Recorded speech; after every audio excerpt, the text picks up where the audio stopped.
The suitcase trembled in Cassandra's hand as she closed the apartment door for the last time, her heart hammering against her ribs like a trapped bird seeking freedom. Rain poured in relentless sheets, washing away her tears as she hurried down the darkened street. Headlights from passing cars illuminated her face in harsh flashes, each one making her flinch as though Peter might materialize from any of them. The bus station's fluorescent lights buzzed overhead, casting sickly shadows across faces that seemed to watch her with too much interest. The midnight bus to Philadelphia wheezed to a stop before her, its doors opening like the mouth of an uncertain future. She clutched her ticket so tightly it tore at the edges, her phone deliberately left behind in the apartment drawer where Peter would eventually find it. Philadelphia had changed in the 8 years since she'd last visited Aunt Harriet, the familiar streets now seeming narrower, buildings leaning in as though whispering secrets she wasn't meant to hear. Memories flooded back of summers spent chasing fireflies in her aunt's small backyard, before Peter had systematically disconnected her from everyone. The old brownstone stood exactly as she remembered, though the neighboring buildings seemed somehow different, freshly painted in some places, strategically dilapidated in others. Wind chimes on Aunt Harriet's porch sang their familiar melody, the only welcome sound in a strangely quiet street. "Cassie?" Aunt Harriet's voice cracked with emotion as she opened the door, her eyes widening at the soaked figure on her doorstep. "My God, you're soaked through! Come in," she urged, pulling Cassandra inside with surprising strength. The smell of cinnamon and cloves wrapped around Cassandra like a familiar blanket as she stepped into the warmth of her aunt's home. New curtains hung in the windows, positioned strategically, as if to allow someone to look out without being seen from the street. Steam rose from the mug of tea Aunt Harriet pressed into her trembling hands, the older woman's eyes examining her niece's face with a mixture of relief and poorly disguised alarm. "You didn't tell him where you were going, did you?" Cassandra shook her head, sipping the hot liquid that burned her throat, but somehow didn't warm the ice that had settled in her chest over years of Peter's subtle cruelty. "He doesn't know I have any family left. He thinks you moved to Arizona years ago." The guest room remained exactly as she remembered, down to the patchwork quilt her grandmother had made, though she couldn't help but notice the new deadbolt on the window. Outside, a black sedan drove slowly past the house, its tinted windows reflecting the streetlights. "The neighborhood's changed some," Aunt Harriet admitted over breakfast, sliding a plate of pancakes across the worn kitchen table. "New businesses opened up, some closed down.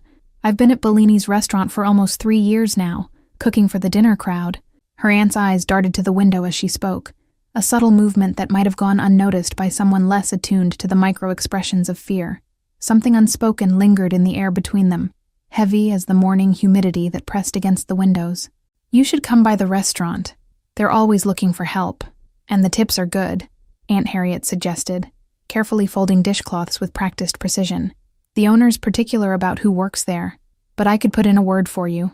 The street outside seemed to come alive as morning progressed, but in ways that struck Cassandra as oddly choreographed, the same men in suits appearing at regular intervals, nodding respectfully to certain neighbors while completely ignoring others. A sense of invisible boundaries became apparent. Cassandra stepped onto the porch, breathing in air that tasted of approaching autumn, and something else she couldn't quite identify, a tension that seemed to vibrate between the buildings. Her attention caught on a man across the street, watching her with undisguised interest. The man's gaze lingered a moment too long before he turned away, disappearing into a sleek black car identical to the one she'd seen the night before. When she mentioned it to Aunt Harriet, the older woman's lips thinned to a tight line. Walking the familiar streets of her childhood should have brought comfort, but instead, Cassandra felt eyes tracking her movements from behind curtains and store windows. Corner shops, she remembered, had transformed into upscale cafes and boutiques. A group of men outside the local barbershop fell silent as she passed, their conversation resuming only when she turned the corner, the weight of their stares pressing against her back. Cassandra quickened her pace, memories of Peter's surveillance merging with this new, undefined threat. Bellini's restaurant stood at the corner of Maple and Fifth, its tastefully weathered exterior suggesting decades of history despite having opened just 4 years ago, according to the small plaque beside the door. Crystal chandeliers visible through the windows cast prismatic light across white tablecloths. The maitre d' assessed Cassandra with calculating eyes when she asked about her aunt, his stance shifting subtly from dismissive to attentive when Harriet's name left her lips. "Wait here," he instructed, disappearing through a door marked private. The kitchen bustled with controlled chaos, chefs moving with military precision under the watchful eye of a tall woman whose authority radiated from her like heat. Aunt Harriet beamed at the sight of her niece, quickly introducing her to the stern-faced woman. Beth's inspection was thorough and unnerving, her eyes traveling from Cassandra's face to her hands, as if assessing her value like merchandise. "We need someone for the private dining rooms upstairs," she finally said, her voice carrying a hint of an accent Cassandra couldn't place. "Private rooms?" Cassandra asked, glancing at her aunt, who suddenly seemed fascinated with the arrangement of herbs on her cutting board. Beth's smile didn't reach her eyes as she gestured toward a narrow staircase at the back of the kitchen. The second floor of Bellini's was another world entirely. Plush carpets muffled their footsteps, as Beth led her down a hallway lined with heavy wooden doors, each bearing only a small number in gold. "These are for our special guests," Beth explained. Beth handed Cassandra a black dress still wrapped in plastic, the designer label making her eyes widen. "You'll start tonight," she stated, offering no room for negotiation. 7 sharp. Wear your hair up and no perfume. Our guests prefer subtlety. Walking home, Cassandra felt a chill despite the warm afternoon sun. Something about Beth's demeanor and the hushed opulence of those upstairs rooms stirred memories of how Peter had slowly isolated her from her world. Yet the prospect of steady income was too tempting to refuse. She spotted the black sedan again, parked half a block from Aunt Harriet's house, its engine idling. As she drew closer, the driver, a broad-shouldered man with close-cropped hair, stepped out and opened the back door with practiced efficiency. A man emerged from the back seat, his movements fluid and unhurried. Tall and lean, dressed in an impeccably tailored suit that whispered of wealth rather than shouting it. His eyes found hers immediately, as if he'd been waiting for her approach. "Cassandra Hayes," he said, her name in his mouth not a question but a confirmation. "I've been looking forward to meeting you. I'm William. I own the neighborhood, including your aunt's house, and Bellini's, where I understand you'll be working." The way William said "own the neighborhood" sent a cold ripple down Cassandra's spine. Not a figure of speech, but a statement of absolute fact. His smile never reached his eyes as he extended his hand, the gesture both invitation and command. "I make it a point to welcome newcomers personally," he continued, his voice carrying the smooth cadence of someone accustomed to being obeyed. His grip was firm but not aggressive when she reluctantly shook his hand, his skin surprisingly warm against her chill fingers. Something behind his carefully constructed facade flickered when he noticed the fading bruise on her wrist, partially concealed by her sleeve. His expression shifted momentarily, before settling back into practiced neutrality, but not before Cassandra caught a flash of genuine anger. That evening at Bellini's, Cassandra learned the true nature of the establishment as she served private rooms filled with impeccably dressed men, conducting business in hushed tones. Conversations abruptly halted when she entered, resuming only after she departed. The man in room 3 never looked up from his papers when she brought his whiskey, but as she turned to leave, his words stopped her. "If he finds you, I can make him disappear." Her blood froze as she realized he wasn't speaking to his companions, but directly to her. William occupied room 1, the largest of the private dining areas, holding court with an assortment of people who seemed to represent every corner of Philadelphia's power structure. Politicians, police officers, business owners, all deferring to him with unmistakable respect, tinged with fear. He beckoned her over as the night progressed, introducing her to his associates with a proprietary air that made her skin crawl, yet simultaneously offered a strange sense of protection. "Cassandra is Harriet's niece," he explained, his hand resting lightly at the small of her back. The weight of William's attention followed her throughout the evening, his eyes finding her across crowded rooms with unsettling consistency. When she dropped a glass, shattering it against the hardwood floor, she froze in terror, memories of Peter's rage at such mistakes flooding back. Instead of anger, William appeared beside her with surprising speed, waving away the approaching manager. "Leave it," he commanded, his voice quiet but brooking no argument. To Cassandra he murmured, "Not everyone punishes accidents, Cassandra." The implications of his words, that he knew about Peter, about her past, left her speechless as he guided her away from the broken glass. His hand on her elbow was gentle, but she felt the unmistakable weight of ownership in his touch. Walking home that night, Cassandra noticed 2 men trailing at a discreet distance, maintaining the same pace. When she quickened her steps, they matched her. When she slowed, they adjusted accordingly. Their presence, oddly enough, felt more like an escort than a threat. Aunt Harriet was waiting up despite the late hour, her worried expression easing slightly at the sight of her niece returning safely. "How was your first night?" she asked, careful neutrality in her voice betraying her awareness of Bellini's true nature. "William knows about Peter," Cassandra stated flatly, watching her aunt's reaction carefully. Harriet's shoulders slumped slightly. "Confirmation enough. How long has he been watching me? How does he know about the bruises? About why I left?" The kitchen clock ticked loudly in the silence that followed, marking the seconds before Aunt Harriet finally spoke. "I called an old friend when you showed up on my doorstep. Word travels fast in this neighborhood, especially to him. Nothing happens here without William knowing." Cassandra felt the walls of her new sanctuary contract around her, the realization that she had fled one man's control only to land in the territory of another, making her breath catch painfully in her chest. "What does he want from me, Aunt Harriet?" "I protect what's mine," William stated simply the next evening, appearing beside Cassandra at the service station as she prepared a tray of drinks. His proximity sent a conflicting shiver of fear, and something more disturbing, safety, through her veins. The following weeks established a routine: evenings at Bellini's, days spent cautiously exploring her reclaimed freedom, always under the watchful eyes of William's men who maintained a respectful distance. Their presence became a paradoxical comfort, a shield against the specter of Peter's return.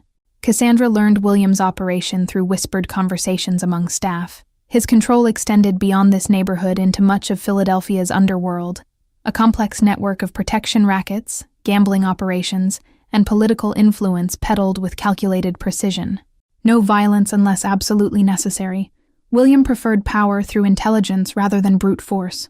His interest in her remained perplexing, manifesting in small ways: a black sedan waiting when rainstorms threatened, anonymous deliveries of books she'd mentioned enjoying, a pair of expensive noise-canceling headphones after she'd flinched at a shattering glass.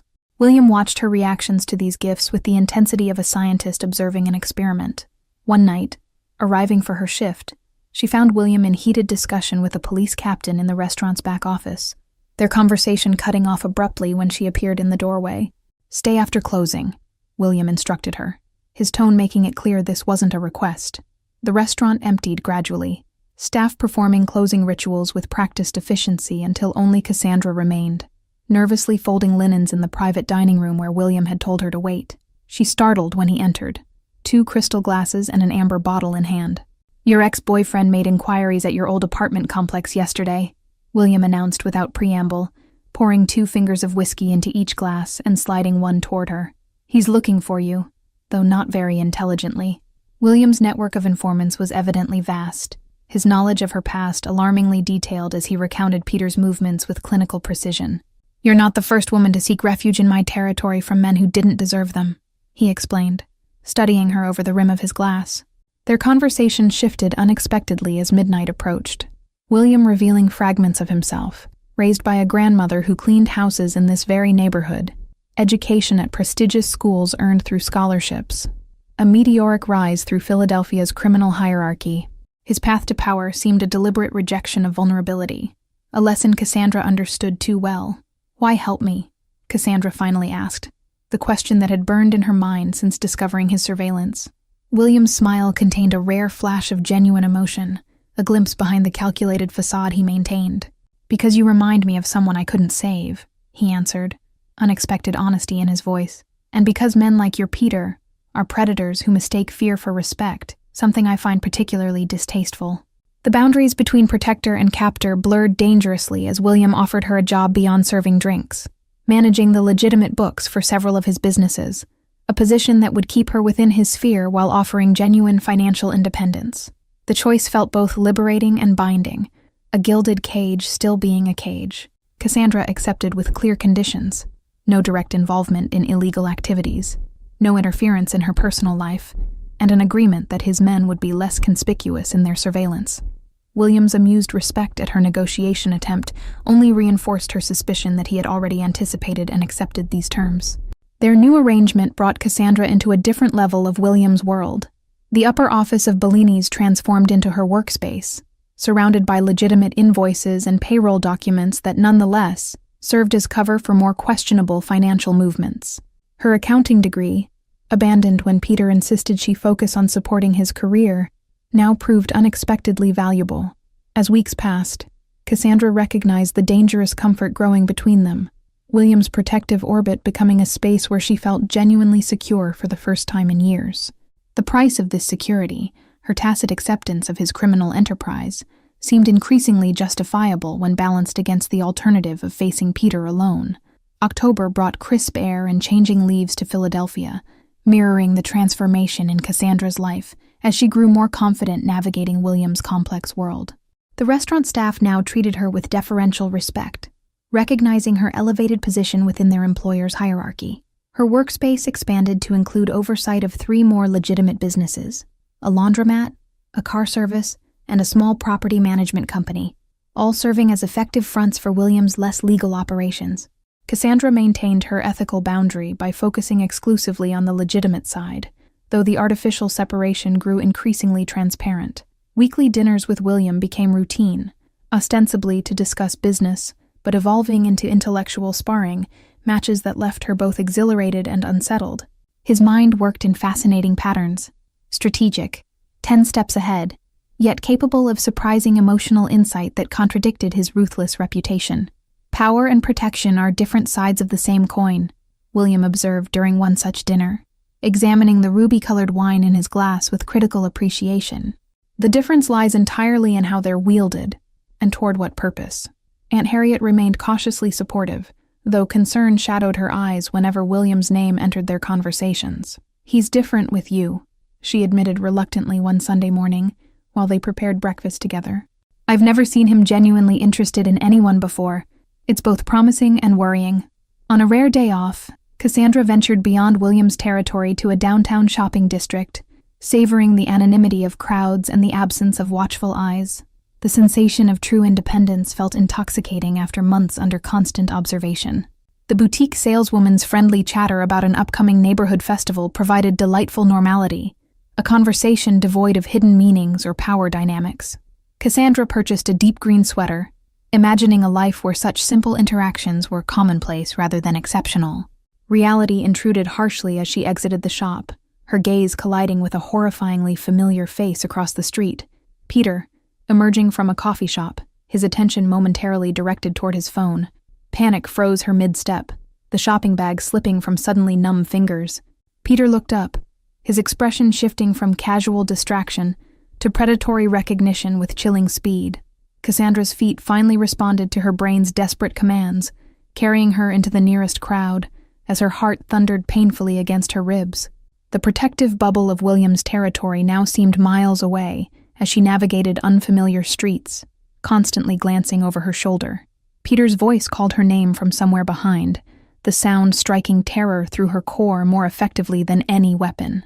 Ducking into an alleyway proved disastrous, a dead end trapping her between brick walls as Peter's footsteps approached with deliberate slowness. His face had always been handsome in conventional ways that masked the cruelty beneath, now openly displayed in his triumphant smile. "Found you," he said simply, blocking the alley's exit with his body, hands casually tucked into jacket pockets, as though they were meeting for a planned date.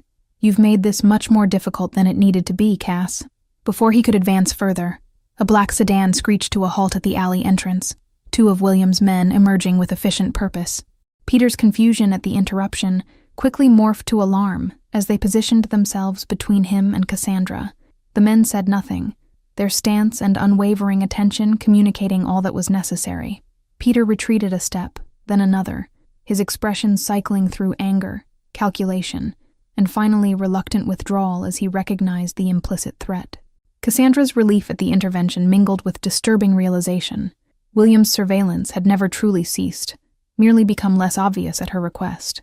The knowledge that her movements remained monitored stirred complicated emotions, gratitude for the timely rescue warring with resentment at the continued invasion of privacy. "He'll come back," William stated without emotion later that evening, his fingers steepled before him as they sat in his private office above Bellini's. The space reflected his personality, elegant but functional, power disguised as taste. Cassandra's hands trembled slightly as she clutched her tea, the afternoon's encounter having stripped away her carefully constructed sense of security. Peter's reappearance had reignited old terrors, phantom pains from healed bruises flaring at the mere sight of him. "Peter doesn't abandon what he considers his," she confirmed, hating the tremor in her voice, but unable to suppress it. 5 years of gradually increasing control, isolating me from friends, monitoring my calls, accidentally breaking things I loved when displeased. William's expression remained neutral, but something dangerous flickered behind his eyes as she recounted Peter's escalating pattern of abuse. His knuckles whitened around his glass when she described the final incident that had prompted her escape, Peter's hands around her throat when she'd received a text from a male co-worker. "I could solve this problem permanently," William offered, the casual tone belying the gravity of what he suggested. "One phone call. He disappears. No questions, no traces." The offer hung in the air between them, tempting in its simplicity, yet terrifying in its implications. Cassandra had entered William's world understanding its boundaries and rules, but this moment represented a threshold. Accepting his solution would make her complicit in whatever fate befell Peter. "No," she finally answered, meeting his gaze steadily. "I won't become what he tried to make me, someone who hurts others to feel safe. There must be another way." William's approval surprised her, a genuine smile warming his usually guarded features as he leaned forward. "There is always another way for those patient enough to find it," he agreed, reaching for a slim folder on his desk. The folder contained detailed documentation of Peter's life since Cassandra's departure. Gambling debts accumulated at establishments connected to William's network, questionable business practices at his accounting firm, evidence of tax improprieties that would interest federal authorities, ammunition gathered without her knowledge for this inevitable confrontation. "Leverage is cleaner than violence," William explained, spreading photographs across the desk showing Peter entering various establishments known for high-stakes poker games. "We apply pressure indirectly until he decides leaving Philadelphia, and you, behind, is his best option." Their strategy took shape over the following days.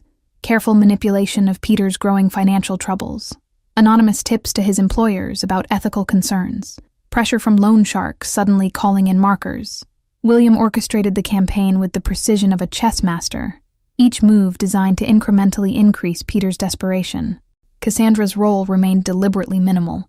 William insisted on keeping her separated from the actual mechanics of their plan, ostensibly to protect her, but perhaps equally to maintain his control over the situation. The power imbalance between them had never felt more pronounced. A week into their campaign, Peter attempted direct contact, appearing outside Bellini's after closing, clearly intoxicated and belligerent. William's men intercepted him before he could enter, the confrontation visible through the restaurant's front windows as Cassandra watched with her heart in her throat. The following morning brought unexpected development.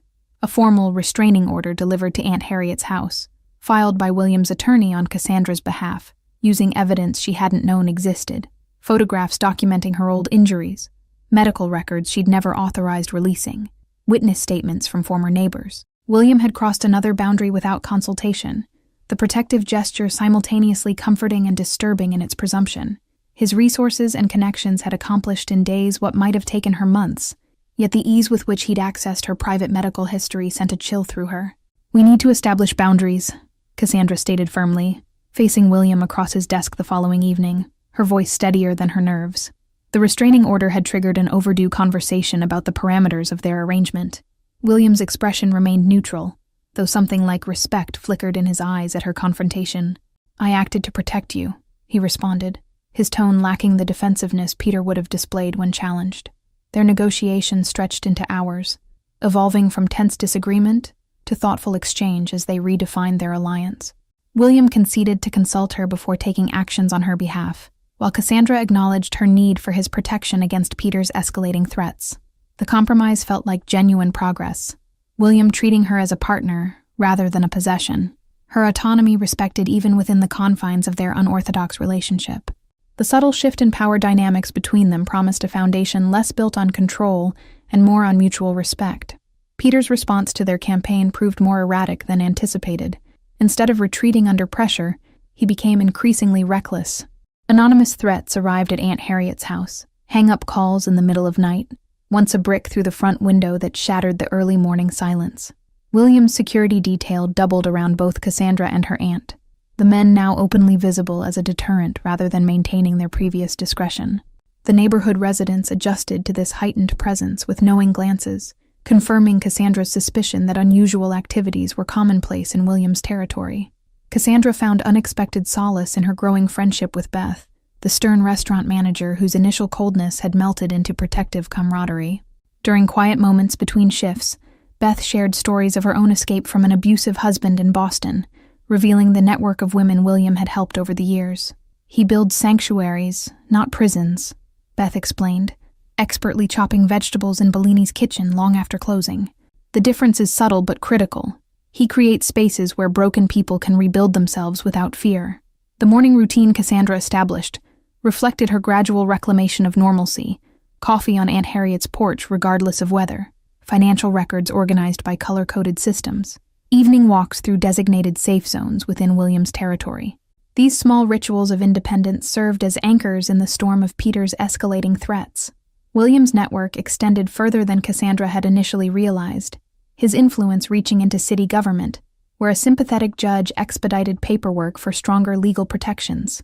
The restaurant's regular clients included detectives who, coincidentally, increased patrols near Aunt Harriet's home, their silent acknowledgement of William when dining at Bellini's speaking volumes about the complex ecosystem of power in Philadelphia.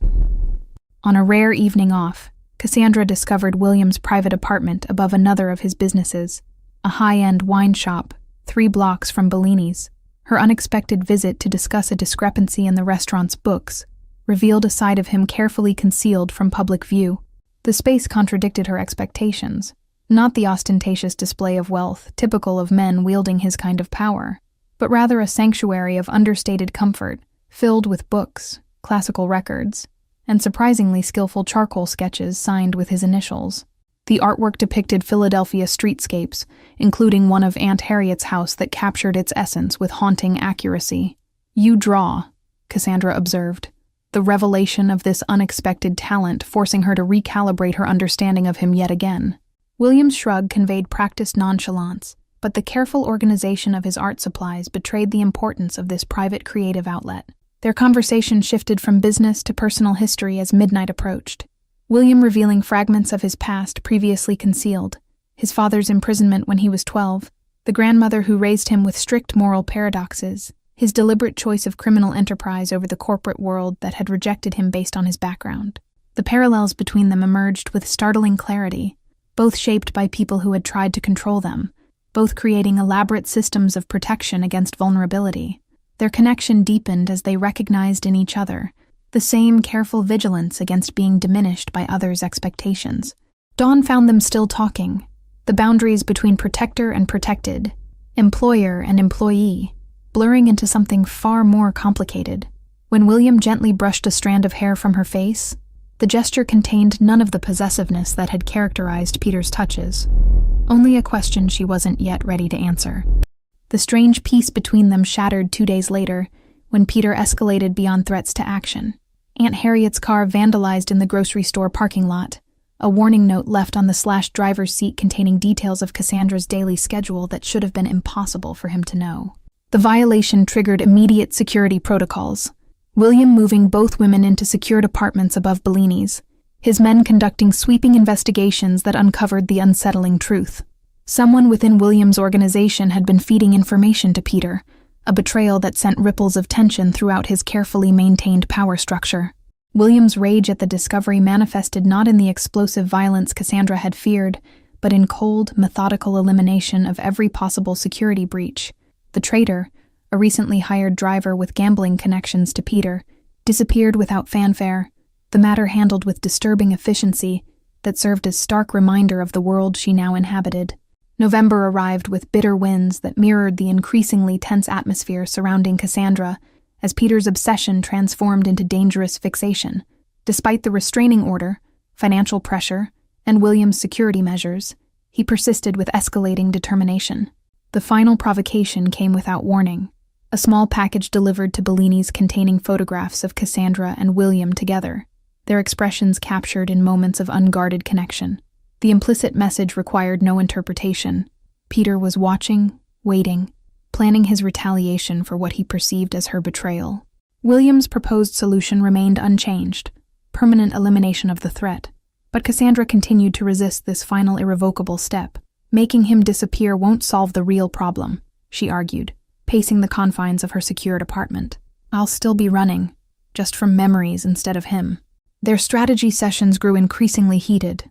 William's criminal pragmatism clashing with Cassandra's determination to resolve the situation. Without crossing moral lines she still maintained despite her immersion in his world. The impasse between them strained their carefully constructed alliance. "I need to face him," Cassandra finally declared, her decision crystallizing after nights of restless deliberation. "Not alone, but on my terms. Neutral ground. Witnesses present. Your security nearby but not visible." William's objections were immediate and vehement, his protective instincts warring with respect for her autonomy. Their argument stretched through the night, perspectives shifting gradually as Cassandra articulated her reasoning. Confrontation as reclamation rather than capitulation, facing her fears instead of allowing them to dictate her choices. By dawn, a compromise emerged. A meeting at a public cafe downtown. Legal representatives present to document any restraining order violations. William's security positioned strategically throughout the area. Cassandra would face Peter directly, but with substantial safeguards in place. The cafe had been chosen with strategic precision, owned by a former police officer with connections to William, its layout offering no blind spots or secluded corners where Peter might escalate unobserved. Cassandra memorized the exit routes William's security team had mapped out, the knowledge providing tangible reassurance as she prepared for confrontation. William insisted on driving her himself that morning, an unprecedented departure from his usual delegation of transportation duties. His hands gripped the steering wheel with uncharacteristic tension, his typical composed facade slipping just enough to reveal genuine concern beneath the calculated exterior. "You've changed him," Aunt Harriet observed the night before the meeting, helping Cassandra select an outfit that projected confidence rather than vulnerability. "In all my years working for William, I've never seen him personally involved in protecting anyone. His empire, yes, but not an individual." The lawyer William provided, a sharp-eyed woman named Gloria, with 20 years of domestic violence case experience, reviewed their strategy one final time before Peter's arrival. "Let him incriminate himself," she advised, adjusting the discreet recording equipment. "Your strength is in your calmness. It's what he can't predict or control." The message reaching Peter through carefully indirect channels offered what he had demanded since discovering her location. 10 minutes of her time, a chance to speak directly without intermediaries. His eager acceptance confirmed what Cassandra had suspected. His pursuit was driven by the need to re-establish control rather than genuine attachment. The appointed day arrived with glacial slowness, hours stretching as Cassandra prepared herself mentally for the confrontation. William remained uncharacteristically silent that morning, his concern evident in the tightness around his eyes as his men confirmed security positions throughout the meeting area. "Remember who you are now," he told her quietly as they parted, his hand resting briefly against her cheek in rare public display of affection. "Not who he tried to make you." The cafe bustled with lunchtime activity, strategic normality that would prevent Peter from creating a scene without witnesses. Cassandra chose a table with clear sightlines to all entrances, William's attorney seated at a neighboring table with recording equipment discreetly positioned. Peter's arrival sent a jolt of physical memory through her body, instinctive fear response to his presence that she acknowledged but refused to surrender to. His appearance had deteriorated since their encounter weeks earlier. Unshaven, clothes rumpled, dark circles beneath eyes that fixed on her with uncomfortable intensity. "You look different," he observed as he sat across from her, his tone suggesting accusation rather than casual observation. The comment crystallized everything wrong with their past relationship, his perception of changes to her appearance as personal affronts rather than expressions of autonomy. Cassandra's carefully prepared statements dissolved in that moment of clarity, replaced by simple truth. "I am different, Peter. I'm not yours anymore. I never really was, though both of us pretended otherwise." Peter's facade cracked at her direct challenge, his carefully cultivated charm giving way to the controlling rage that had always lurked beneath. "That mobster thinks he owns you now," he hissed, leaning forward with fingers clenched around his coffee cup. "You've just traded one cage for another." "No one owns me," Cassandra replied, her voice steady despite the adrenaline surging through her veins. "That's what you never understood. The difference between protection and possession, between partnership and control." Peter's expression darkened further, his voice dropping to a dangerous whisper as he detailed his observations of her movements within William's territory. The extent of his surveillance confirmed Cassandra's decision to confront him directly. His obsession would never have faded without this confrontation. "I know about his operation, his businesses, his connections to city officials." Peter continued, desperation evident as he played what he believed was his trump card. One anonymous tip to federal authorities and his empire collapses, along with anyone connected to his finances. The threat, aimed at her position managing William's legitimate books, might once have terrified her into submission. Now she recognized it as Peter's final attempt to regain control through fear, a tactic that had lost its power once identified. "Everything I manage is legitimate and documented," she responded calmly, though her heart raced. "Report whatever you want. My work will withstand scrutiny, but consider what happens after. William's resources against yours, his connections against your increasingly questionable reputation." The calculated risk in mentioning William's potential retaliation paid off immediately, Peter's expression shifting from aggressive certainty to the first flickers of genuine fear. His research had revealed enough about William's operation to understand the implied threat wasn't empty. The cafe owner appeared beside their table with impeccable timing, ostensibly refilling water glasses while evaluating the tension between them. His casual presence served as subtle reminder that Cassandra wasn't truly alone, the establishment itself part of William's invisible safety network throughout Philadelphia. Peter's fingers drummed an agitated rhythm against the tabletop, his eyes darting toward the exits with increasing frequency as the balance of power shifted perceptibly between them. This reversal, Cassandra composed while he unraveled, represented everything he had feared since her departure. Her independence from the control he had meticulously constructed. "I've documented everything," Cassandra continued, sliding a sealed envelope across the table containing copies of dated photographs of her injuries, text messages containing his threats, witness statements from neighbors who had heard his violence. "This stays sealed unless you contact me again. Then copies go to police, your employers, and your family." She recognized the precise moment Peter accepted defeat, a subtle slackening around his eyes, resignation replacing entitlement in his posture. For the first time since meeting him 6 years earlier, Cassandra saw him clearly. Not the charismatic professional who had charmed her initially, nor the monster who had emerged later, but a fundamentally insecure man whose sense of self depended entirely on controlling others. "You have choices, Peter," Cassandra continued, seizing the advantage as his confidence wavered. "Leave Philadelphia, forget my existence, build a new life elsewhere, or continue this pursuit and face consequences from legal channels, professional repercussions, and yes, William's organization." The attorney at the neighboring table shifted slightly, ensuring the recording captured every word of Peter's earlier threats and Cassandra's measured response. This documentary evidence would strengthen the restraining order and provide leverage should Peter attempt further contact. "You think you've won," Peter snarled, his voice rising enough to draw attention from nearby tables. His composure cracked further as he registered the public scrutiny, the witnesses to his increasingly erratic behavior, creating exactly the scenario Cassandra had engineered. His departure came abruptly, chair scraping loudly against floor tiles as he stood, final threats muttered just loudly enough for her to hear before storming toward the exit. The relief of watching him leave flooded through her body like physical warmth after prolonged chill. William's men reported Peter's movements throughout the remainder of the day. Immediate visit to his apartment where he began packing hastily, phone calls to contacts in Chicago, purchase of a train ticket departing that evening. Their confrontation had achieved its purpose, pushing him toward the exit strategy she had carefully laid before him. 3 days passed without incident, then a week. Verification from William's extensive network confirming Peter had indeed relocated to Chicago.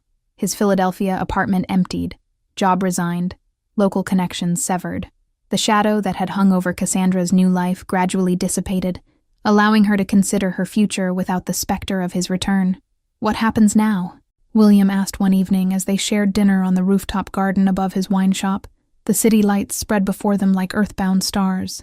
The question encompassed more than just security arrangements, addressing the undefined territory their relationship had entered. Cassandra considered the man across from her, complex, dangerous, protective without possessiveness, his power substantial yet increasingly wielded with her input and consideration. Not a savior or replacement controller, but a partner who respected her boundaries even while maintaining his own. "Now we negotiate new terms," she answered, reaching across the table to take his hand in deliberate gesture of chosen connection, rather than obligation. Equal partners with separate lives that intersect by choice rather than necessity. The future stretched before them, complicated, morally ambiguous, but fundamentally different from the controlled existence she had fled. William's world offered protection without imprisonment, connection without ownership, power shared rather than imposed, an imperfect freedom, but freedom nonetheless. Thank you all for following this story. If you're enjoying it, write in the comments where you're watching from, and don't forget to like, subscribe, and share the video, as your support is important for me to continue here.